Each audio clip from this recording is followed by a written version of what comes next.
I'm going to go and start shaking hands and meeting people and drinking coffee. And I'm going to make some friends. And then I'm going to see if their mind is open to what I do. And when they join me, I'm going to have them make a list and I'm going to get to know their friends. And I'm going to build a team. You have got to get into that. Be a very social person. I know the world's changed, but the basics never change. Welcome to MLM Nation, a podcast of leaders, by leaders, for leaders, hosted by Simon Chan. He's built a team of over 200,000 and is now a full-time MLM coach and trainer. So if you're ready to level up your business, join us now. Let's do this. MLM Nation, this is Simon Chan. I'm fired up to bring our special guest today. This is an amazing leader with decades of experience. I first remember interviewed him back in season 1 on episode 87.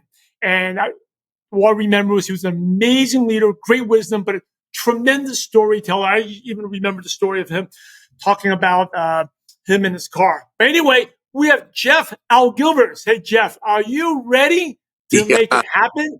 Yes, I am. Jeff Altgilbers has been in network marketing for 46 years and with the same company for the last 26. He has made millions in the MLM profession and leads a team of over 300,000 distributors in over 57 countries. He's an amazing storyteller, like I said before, and has tremendous experience with opening new markets. Jeff first appeared in episode 87. We'll put that in the show notes, which is way back in 2015. So anyway, Jeff, welcome back to MLM Nation. Why don't you take us, for those who don't know your background, take us back. How did you get started in network marketing? That was, I think, 1977, right about that time. Let's see, Jimmy Carter was president. The economy was depressed. Inflation was high. There wasn't a lot of work. It wasn't a happy time. And amazingly, that was when I first joined what we called back then multi-level marketing, because we didn't call it differently until the internet came around. Did we call it network marketing, right? But back then, that's when I joined MLM. Was then when somebody introduced me to a company. He sold me a case of aloe vera juice. All these jugs, little jugs, and I said, "What do I do?" He said, "You go sell it." And then when I'm calling people back to get reorders, everybody's choking on the product, right? So I said, "No, put it in your orange juice. It'll taste better." Anyway, but back then that was pre-internet, pre-personal computers, pre-cell phones, pre-fast delivery. When I described that world to my son, he just says, "Yeah, Daddy, but you had Wi-Fi, right?" He doesn't get it. So anyway, sounds like a horror flick. Anyway. But so that's when I got started, was way back then. So was it like a home party you went to, or someone just sat there one-on-one and drew circles? How was it? Somebody that knew me came to my house and just brought the product and explained what, but the concept of team building wasn't really, I didn't understand that part of it yet. I really didn't. It was too new. So how did you do once you got started? Well, I sold some product. That's about it. That was my beginning. I only understood it was transactional. And so, it wasn't until the 1980s that everything was changing, right? You had VCR. It was really cool, right? You could pop in a cassette tape or a VCR tape anyway, and you could sip coffee with your prospect while your upline basically did the presentation. So we had VCRs back then. We had slide projectors. We started using whiteboards and things like that. So the whole idea of building a team was really what it was all about. I understood that. So I made a shift from a transactional activity to more of a team building, because everything was changing. And that's when we started calling it network marketing. That was in the 1980s. And it was a lot of fun. It was very interesting. Back then, I sort of had a Wall Street approach to network marketing. So I had my own office in the city in the old historic district downtown where the lawyers are, the stockbrokers, and all those people. I had my office there, and I would run ads, curiosity ads, and I had 3 goals. 1, get the phone to ring. Number 2, make the appointment. And number 3, bring them in the business. And of course, they don't even know what's it about because I'm being very generic in my answers. Just tell them they need to come down and I'll see them face to face and it'll be best understood that way. But anyway, so I would, book like a 10 o'clock, a 1 o'clock, and a 7 o'clock in the evening. So I would just have people coming in, coming out. Sometimes it was groups of people, and I'd have my downline leaders. I'd say, okay, you're going to help with so-and-so, you're going to help with so-and-so, and all that. And of course, everybody would throw rocks at me while I did the presentation. But, because they didn't, what is this? Oh, it's one of those. Oh, no. Anyway, but it was a great way to bring in new people. And so that's what I did. But that's, like I said, it was a Wall Street approach. We're always wearing the suits, the ties, and all that.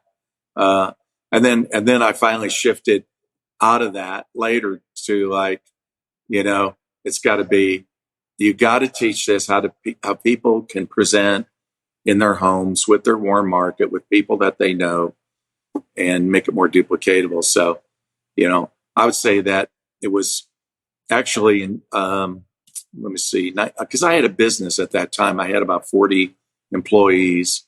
So that was the thing. I was more of a hobbyist when it came to network marketing. And so it was additional money. I enjoyed the culture, the good feel of being around people, meeting new people. It was a lot of fun. But it wasn't my mainstream of income. So it wasn't until March of 1993 when I was bankrupt, when I lost my 2 major accounts that I had for 13 years, and I was bankrupt, that, I had to really do some soul searching about what am I going to do with my life. I knew a couple of things. I didn't want a business anymore with employees. I was tired of hiring, firing, having to go out late at night when someone didn't show up. And at the same time, I didn't want to work with anybody. My father always said I was unemployable. So anyway, just, meaning I was independent, I guess. So it was at that time that I thought, you know what, it's time to take network marketing seriously. And so then I went and searched for a company. And in March of 1993, I found that company. I answered an ad out of USA Today. And then I signed up. I didn't have the money for the distributor kit. I just filled out the application. And then I thought, what am I going to do? How am I going to get started? And I sat on my porch just praying about it. And then when I got done praying, I looked out in the driveway and I saw the only thing that was left my bankrupt company was a junk truck. The engine didn't start, and I kept the window rolled down for the neighborhood cat so it could sleep in it, And I thought, this is it. This is my ticket out of here. The truck. I've been walking past my answer for weeks, and it was right in front of me. And I called the junkyard man. He came out and said, I'll give you $400 for it. And I said, take it. And I took that $400, put $200 into groceries because I didn't have food. And I put the other $200 into products and distributor kit so I could get started. And that was how I got started. That was in March of 1993. That's a fascinating story. What type of ad, because things have changed so much, what type of ad did you used to run? Well, when you had the office, and what type of ad did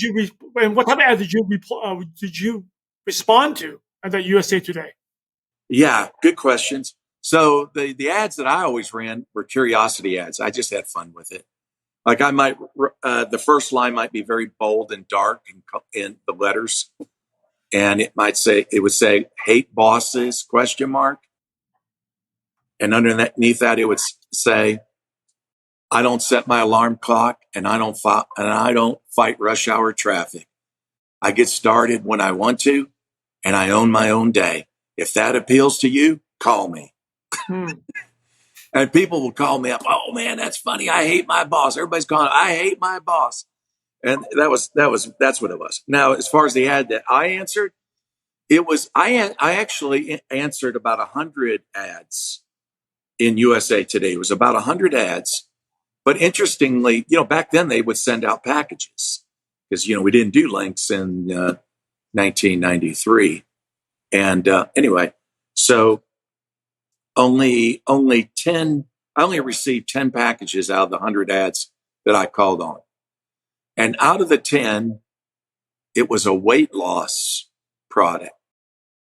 And I looked and I put the tape in the VCR and I looked at it and I laughed at it because all these people were, they were just like, oh, I used to be fat and it was so depressing to go out.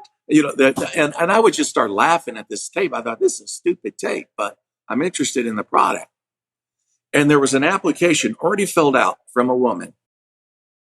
And I said to myself, I'll give her 10 days. No, I said, I'll give her a week to call me to see if she wants to sponsor me.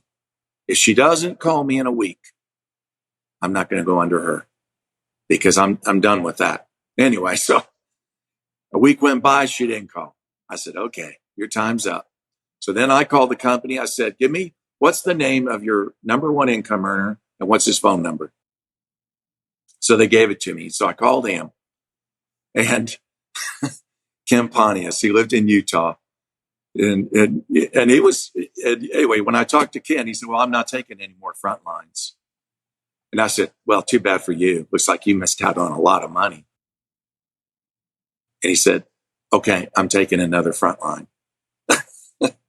So he signed me up. And the truth was I was broke as could be. And I didn't know where I was going to go with this, truthfully. I just had a lot of passion, my why was huge, and, but that was it. It was from that ad that he got me. How do you have confidence when you're bankrupt and but you were telling him you're going to lose out on a lot of money? How do you have that confidence and self-belief when you're bankrupt, you have no money, you have to sell a junk car? I think it's like what Tony Robbins has said in the past, what moves us is either pain or pleasure. Pain can be a powerful motivator when you hate your life so bad that you will do whatever it takes, to make it. It's sort of like, did you ever see that movie Gone with the Wind? And that scene where Scarlett comes back to her house after the war's over and everything, the farm is devastated. The house looks terrible, right? And she's looking for something to eat and she digs in the ground and she can't even find a turnip. She's looking for something, nothing. And she just holds up. It's that moment in the movie where she holds up her fist and there's that beautiful sunset in the background. And she holds up her hand. She says, by God, I will never, ever be here again. I will never, ever let this happen to me again. I will do whatever it takes. Some people call that threshold. That's the point of no return. When you've arrived emotionally, and that's it. And so you're just determined, you're determined because what else? What are the other choices? I mean, that I thought to myself, I could get a job and what future is there in that? And I'll never have anything. So I knew what my options were, and network marketing was the best option. Was there a specific point where you had like a major aha moment or light bulb moment and things really started taking off for you in network marketing? Yeah. I call it the turning point.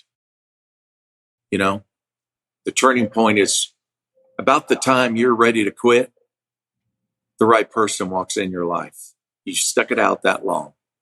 And I say that because down in my office, downstairs, I have a glass case, and there's this card that's in the glass case, and it's at the top of the card. It says unemployment services, and that's where I went down because I didn't have any work, and I was looking for some work until I could get my network marketing business established. And I saw the date on the card. It has my name, the date on the card. The woman filled out. And I looked at that. And what's interesting about that is I was struggling at that time to get my business going. But from the date on that card, when I was seeking work, 6 months later, this woman walks into my life. And again, how I found her was she had her name and phone number in a network marketing magazine. She used to do meetings in that particular city for that company then. So I started cold calling those people, just seeing, hey, where are you at right now? And are you open to looking at a product? And that's what I did with her. Anyway, so she became my biggest driver. And as you know, in network marketing, most of your income comes from what? One or two legs, right? Something like that. So, and so she was the one. And so she started building while I was working with my other legs. She was up in the state of Maine, way up in the state of Maine. And it was, she, I learned a lot from her. I really did. She was an amazing woman. And then finally, here was the thing. From the time that I got started, I was bankrupt March of 1993. 18 months later, I was a full-time network marketing professional in 18 months. Now, my goal was to get my check to $5,000. I said, when I get to $5,000, I'm going to go full-time. And so I was out, again, I found something to work, and I was out cleaning carpet. I hated it, but I had to have some immediate money while I was building my networking business. But as soon as my check hit $5,000, I thought, oh my God, this is it. I'm going to do this. I'm scared to death.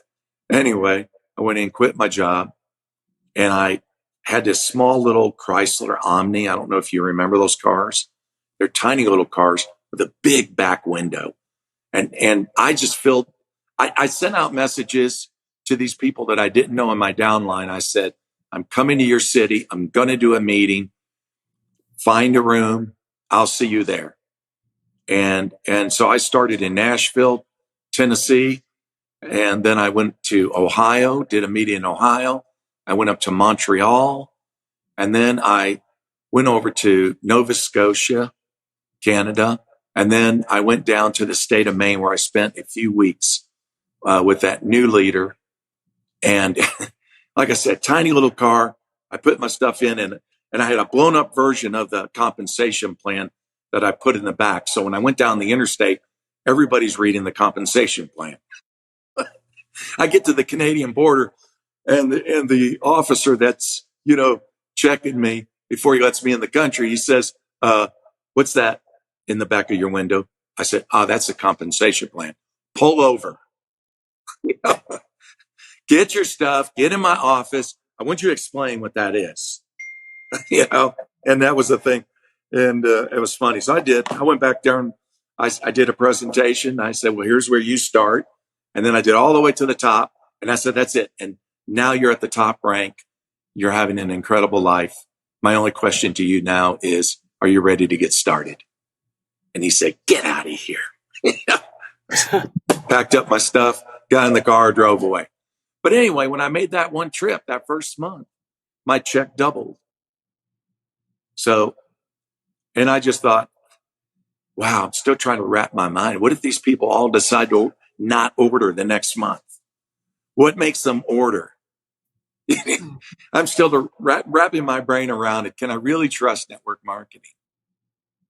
But every month. And then I thought, okay, I get it. People love products they keep buying. Yeah. What was aside from the 1993 when you were bankrupt, what was your worst moment in the profession? To the point maybe you thought about quitting, but you didn't. And that's why you're the leader you are today. I don't know. Do you remember? I did this in the 80s. I started listening to the Conant Nightingale cassette tapes. Yeah. Yeah. The online catalog. Earl Nightingale. And so I used to subscribe, and I would buy and listen to them. But anyway, I was always into what they call now personal development, but we didn't call it that back then. I don't know what we called it, but anyway, but it was just how to improve yourself by having mentors. Well, I remember in the 1980s, I went to Baltimore and I saw Tony Robbins for the first time.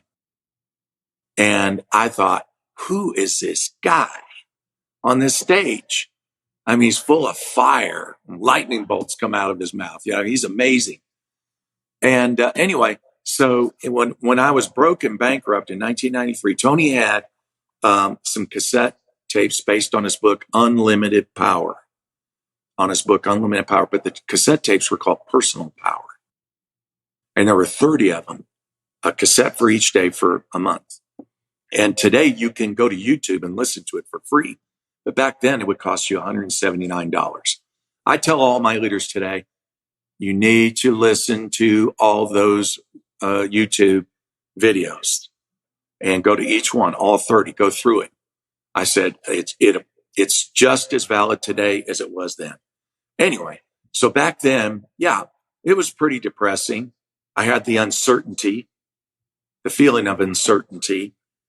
And it's never a positive feeling when you feel uncertain and you're trying to get your business going. But in the meantime, I'm listening to those cassette tapes. And every day I listen to it, take notes, think, okay, how do you apply it?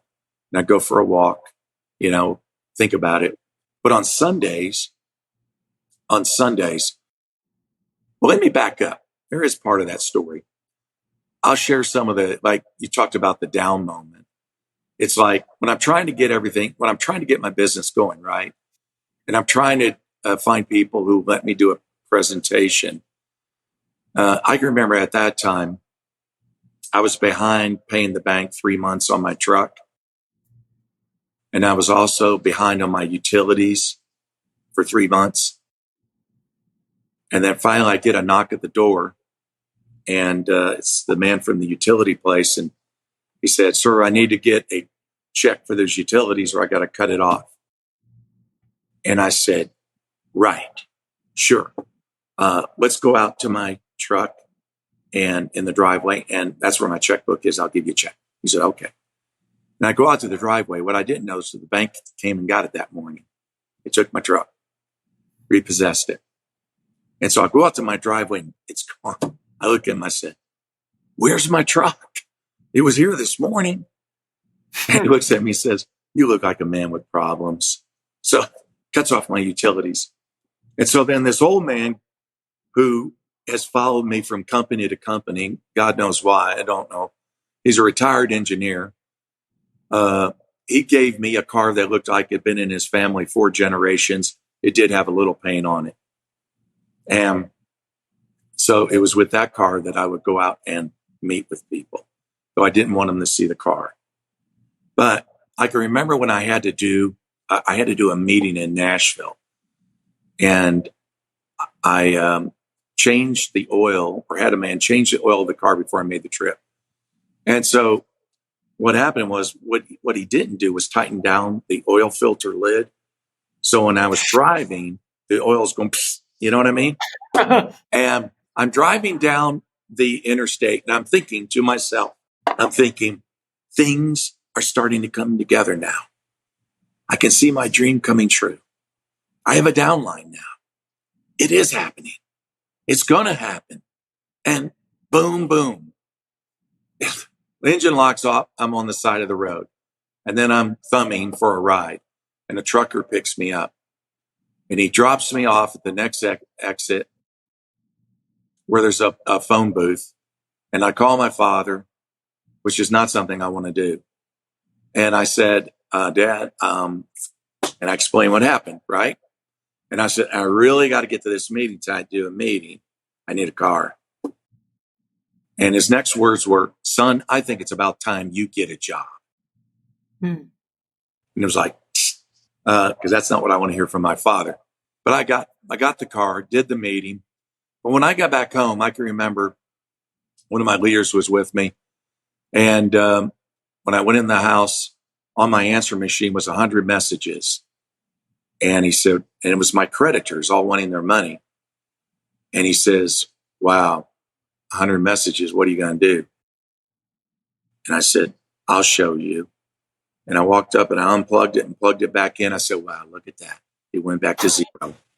You know, so, if you don't have a sense of humor, you're going to find a bridge and jump.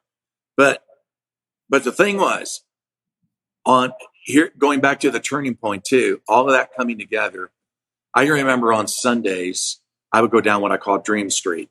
Dream Street was where all the rich people lived in the city. And they had these beautiful mansions. It was more than one street, but there was a main street and beautiful homes that were built even prior to the Civil War. And I can remember, as I would walk down the street, I would say to myself, I would look at a house and I would say, yeah, this is the way it's going to be. And this is the way my life is going to turn out. That house, the one with the pillars. Yeah, I'm going to have a house just like that. And the rose gardens, the perennial gardens, I'm going to have a gardener too. And the Mercedes in the driveway, I'm going to put a BMW next to it. And every Sunday I would go and I would rehearse it. And the interesting thing is that 18 months later, when I went full time in the profession, I ended up buying exactly what I was describing. I bought a house in South Carolina. It was built in 1860. It had the pillars out front. I was just driving through this historic town. And one of the reasons why I went there is because I knew old houses have to be in the Southeast where America started. So I drove through this town. I saw a for sale sign just out front. I pulled in. I walked to the back of the house. It wasn't locked. I walked in the house and I said, this is it. And it needed to be restored real bad too. So I called the agent and I said, what do you want for this? And she told me, and I said, okay, I want to buy it. And that's what I did. And that's what I mean. Everything happens. And once you hit threshold, and once you know now, you got to throw yourself into this thing. It has to work because the only option, if it doesn't, is death. That's emotionally how you feel. And you're going to make it work. And when you stick with it, again, the turning point, when you stick with it, then the right person comes in your life, and there will be others, but you need that one. You need that one to really lock you in and free you up so that you're in this great profession full time. And it's been 31 or 30 years, I don't know, that I've been professionally, in network marketing. Do you see people more open to network marketing now than before, or is it still the same? It's interesting because when you ask that question, and I know so many are going to say, no, man, people don't like network marketing. People got issues with network marketing. We hear that. I don't know. I think you attract what you think. I go back to, going down Dream Street. I was practicing what they call the law of attraction, but that book wasn't even written at the time. But I was practicing it because that's what, Tony was coaching. And I think when I talk to people, I think the only people that are not in this business are the people that don't understand it yet. They just don't understand it.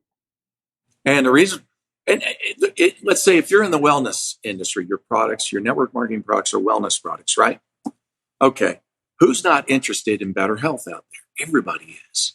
Who's not interested in making money? Everybody is. Well, then 100% should sign up, right?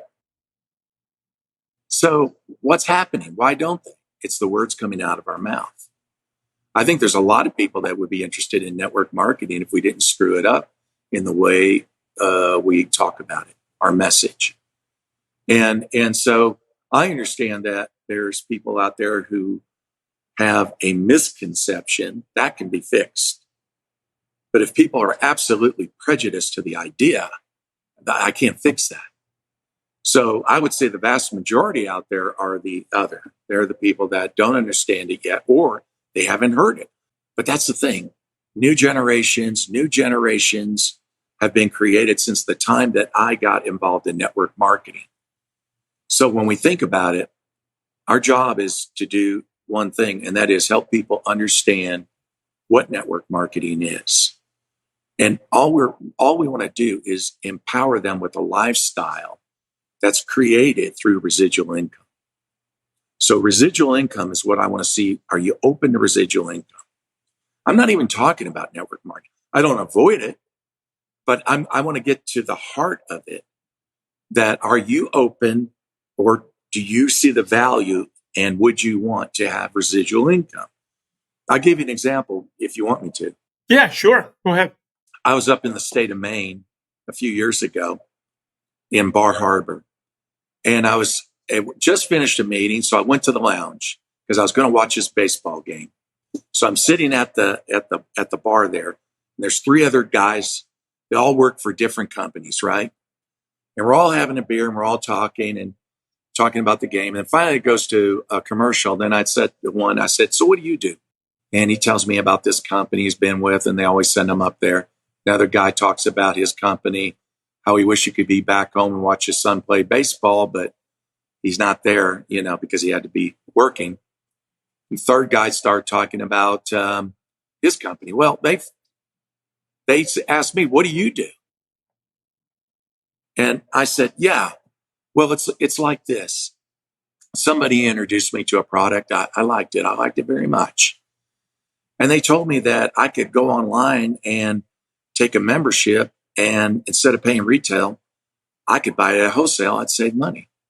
And that made sense to me. And that's what I did. And then they said, "Oh, and also that company gives you your own page, your own URL. You can share your link with anyone, to people like yourself who would enjoy that product. You just share your link to your friends, and anytime they buy, you get paid. And anybody they share it to, you get paid on their orders too, no matter how big that becomes." And you know what? Ever since then, I've never needed a job. I've just lived off residual income all these years. And when I said that, they're all shocked. And one man said, "Well, I'd like to know about that." Second man said, "I'm interested in that." Third man, "Me too. What do we do?" I said, Oh, you're interested in that? Okay. I'll share you my link. Okay. And what I'll do is, are you guys in Facebook? Oh, you are? Okay. Let's add one another now. And then I'll just send you the link, and I'll follow up with you later on in the week. How about that? Yeah, let's do it. And then the game's back, and we're enjoying the game. And then after that, it was nice meeting you. And that's the thing. And I teach my leaders this. How good are you? How social are you? I mean, most people in social media aren't social. Okay. But my goal when I go out in public is to do just that, is to see if I can start conversations that open people's minds to residual income. And that's how I introduce them to network marketing. I find that they're quite receptive to it. But again, it's what comes out of our mouth. That is awesome. Make it so easy. That's so good. Hey, MLM Nation, I will go rewind that and hit that button and listen to that again, how Jeff explained it, made it so simple, and makes anyone interested. But you know what? Now, my good friend Eric Worre says, "Yeah, Jeff, but you make a lot of money." he was saying that to me the other day. And he said, "So how does a new person use that?" I said, No, you massage it. You massage it. Okay. So if you took everything I did say, but at the end, it would change to, and you know what? I found it interesting that now, since I've been sharing my link with others, I've got a steady income coming in. It's getting to the point now that pretty soon I won't need to work anymore. I won't need a job. And that's how a new person would do that, because and here's the thing. When I was talking to those men, I didn't say it was network marketing. Not that I avoid it. I want them to get the concept. Number two, I didn't say what company I was in. Number three, I didn't say how much money I was making. Whether I'm making $2,000 a month or $200,000 a month, they don't know. I just said, ever since then, I've lived off residual income. But, and so it's funny, like anywhere I go, I remember I was getting a massage when I was in a city one day, and And when I was laying down on the table, this girl comes in and she says, "So what do you do?" And then I just reached around and I pushed my button and I'd say, "Yeah, that's a good question. Somebody introduced me to a product. I liked it. I liked it very much." And then I go right in the story. I never vary my story. I always stick with my story. And that's it. And anytime somebody says that to me, what do you do? Hit my button. Here comes the same words out. And then she says the same reaction. "Wow, I'd be interested in that." "Oh, you would? Oh, okay." Be surprised, act dumb. I love it. It's like, go back and listen to this again. ML Nation, it's not just the words, but how Jeff acts dumb, acts surprised. Yeah. That's a lot of posture. It's really good. Hey, I really respect your time. You've been amazing, Jeff. We can talk for hours, but I want to wrap it up. I'm going to ask you some quick questions, and you can pick your brain, and this can be quick one-liners. All right, I'll try to. Okay. First one is, what is one of your favorite success quotes that motivates you?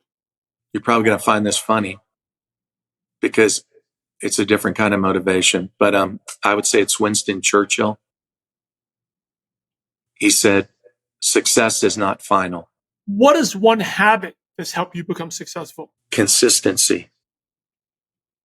And that means that it's not the smart people, the most intelligent people, or unique people that are successful in network marketing. It's the most consistent people. So just like when I was in my story, every day when I got off my job and I went home and I was tired, I'd have dinner, then I'd go down the hallway, close the door, and I'd spend an hour or 2 hours making phone calls. I did that consistently, just putting in a little time every day. What's the best piece of advice you ever received? Manage your expectations. So in other words, you have to be patient. So, give it time. Just understand it takes time to build that income. So don't come in this. I always tell people when they join, what was your life before you joined? "Oh, it was terrible. Oh, it was horrible." Okay, I get it. Okay. Now don't expect it to be easy here. But the difference is this will change. This will get better. The more you do it, the better it gets. That will never change. What's your favorite prospecting tool? So say someone is interested, do you send them a link to a video? Do you do a personal video, or do you hop on a phone or do a Zoom? What do you like to use? Well, again, so people have to duplicate what we do, right? So I think it's good to do both. I think it's good to use a link so that they can see. But I think here you're going to be far more successful if you can get face to face with them, either in person. In person is far more successful. But if it's a Zoom, if it's FaceTime, you need to look at their eyes if you can. Look at their face. They need to get a sense of who you are, and you need to get a sense. That's called building a relationship. Going back to the basics of how we always did network marketing way back when, that's how it was done. It was all based on relationships. And so but if you can't do that, a phone call, but you got to talk. You got to talk to them. Otherwise, they just won't move. What's your favorite app on your phone that's not a social media app? Oh, what's that? Is that social media though? Yeah, that's actually social media kind of. Well, okay.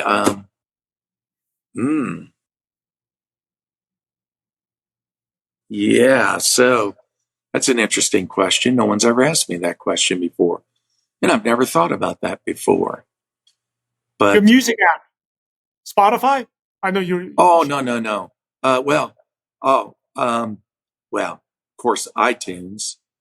I have that for my music because I'm a songwriter. So I have 3 CDs on iTunes and I have them on Spotify as well. All right.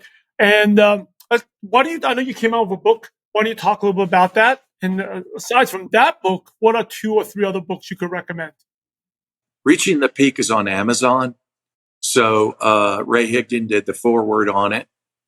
In that book, I talk about my at the time I wrote it my 40-year journey in, 40 years in network marketing.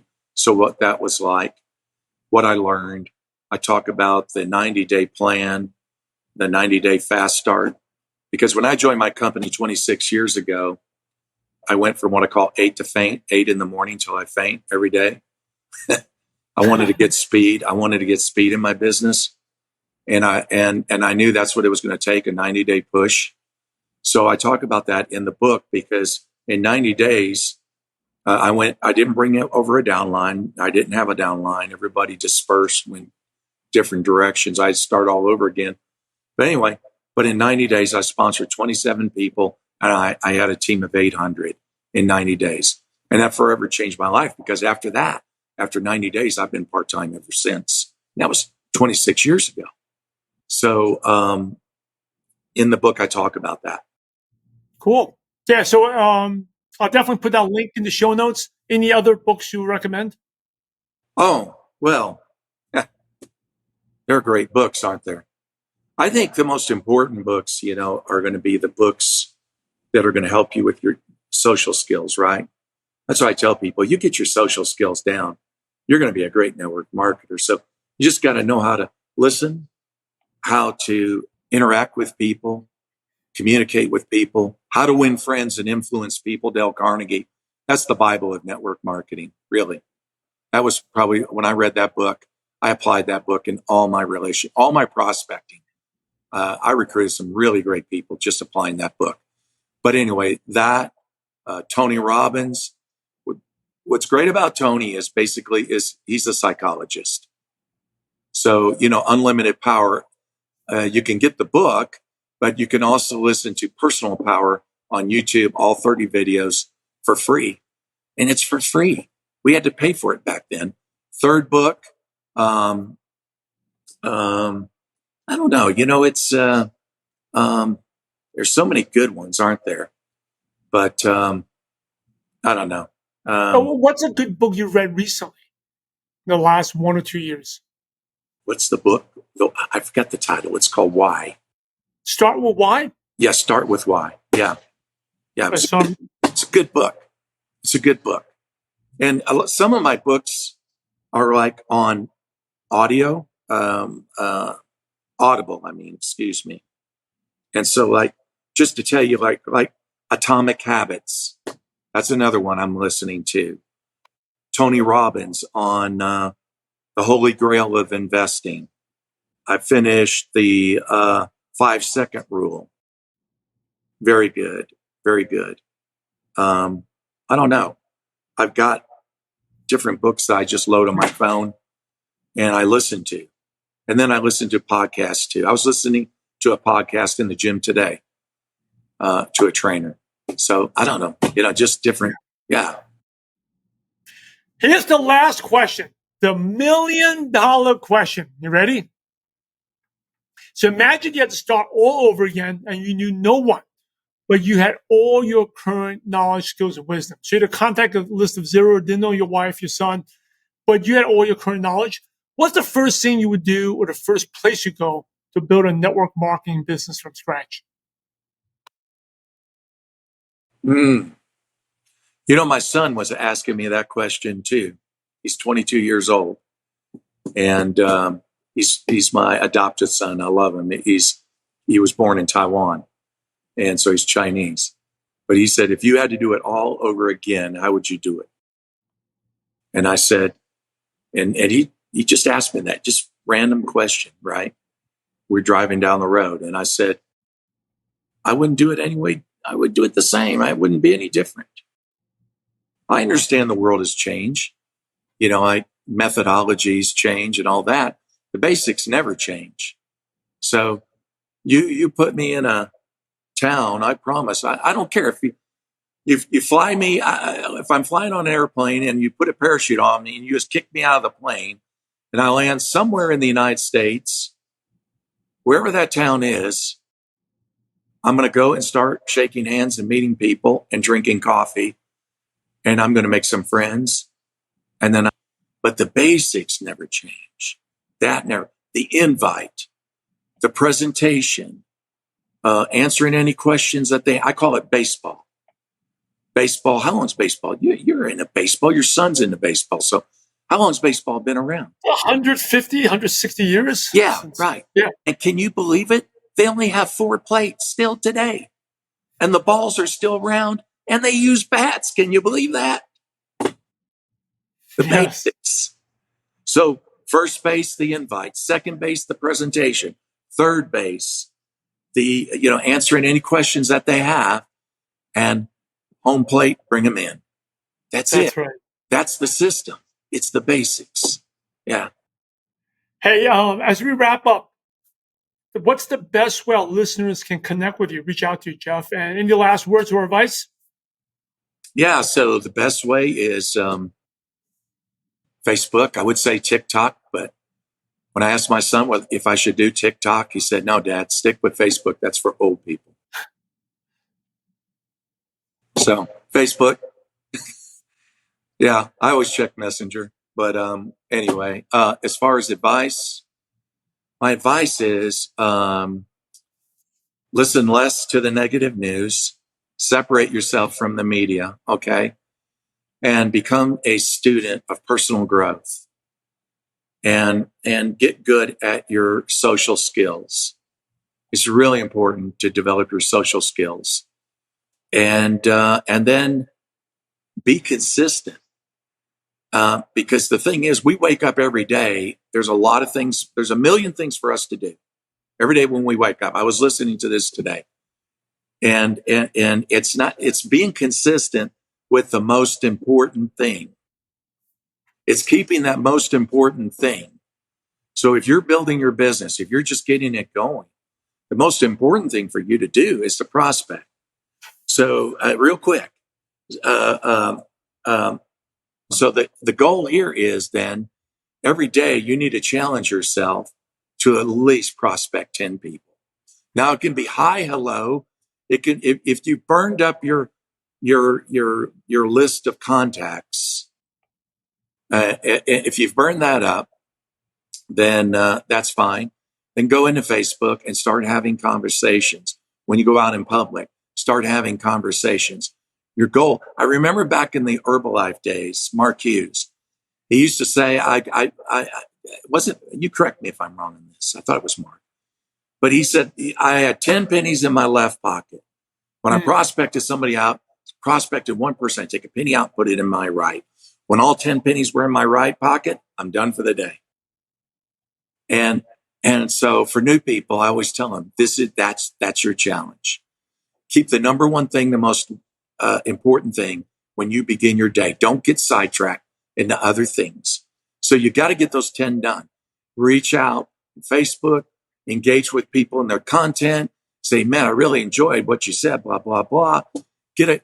And, people send me a friend request. I say, hey, thanks for the friend request. If you don't mind me asking, what do you do professionally or what do you do for work? You got to get the conversation going. And then eventually you can pivot it into, hey, I don't know if you're open to a second stream of income. If you are, I'd be happy to share it with you. So that's the most important thing, I think, is that. ML Nation, you're the average of the 5 people you spend the most time with. And today you've been hanging out with a legend, Jeff Altgilbers. So keep up the momentum. Head over to mlnation.com, click on the podcast tab and the show notes with the nuggets of wisdom, the summary of this episode, and also the links to Jeff's social media. Definitely go follow him and reach out to him and connect with him. He is definitely a legend, amazing storyteller, like I said. Anyway, in order to be successful in life, in business, and in network marketing, you must help others. So, Jeff, thanks again for sharing your valuable time with ML Nation. We are grateful to you, and we appreciate you for having a positive impact on millions of distributors worldwide. Thank you so much again, and God bless you. Hey, ML Nation, Simon Chan with an amazing episode from Jeff Altgilbers. Make sure you go follow him, put the links to his social media profiles on the website. Go to mlnation.com, click on the podcast tab, and it's there. Hey, I introduced him as an amazing storyteller, and hey, he even got better than he did last time. If you want to check him out, go to listen to episode 87. I still remember that episode. I don't remember all the lessons, but I remember the stories he told were incredible. And I think he's even better than before. And I think just inspiring when you know someone who's been in the profession for 46 years, still driving, still enjoying, having a good residual. And he keeps it so simple, right? I'm going to keep this recap really short.